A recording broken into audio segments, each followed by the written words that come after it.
Okay, so we have our Vigilant monitor mounted. The next step we're going to do is route the power from the cable clamps. So we've got the negative up here, got the positive down here on our charger cables. We're going to route our power cables into the monitor. That's going to power the monitor, and it's going to simultaneously give us our string voltage measurement.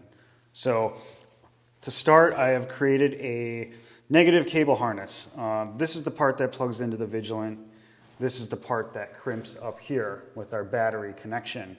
So what I'm going to do is I'm going to use a small jelly crimp and basically connect these two wires together, and then I'm going to plug it into the monitor. You can also use, a wire nut or some other type of cable splice to put these wires together. So off camera, what we've done is we took the cable harnesses that we made, the positive and negative, and we crimped them to our live cable clamps.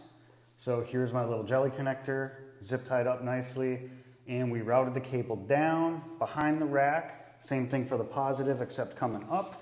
And then I want to make sure I plug in my negative first, right here, and then I plugged in my positive. And so we now have 125 volts DC to the monitor, actually 132 our float voltage. And I can just turn that on. We get our LEDs illuminated, and the monitor is now ready for the next stage of connections. For now, I'm going to turn it off. I just turned it on to prove that it works. And that's how you wire the power from the battery to your monitor.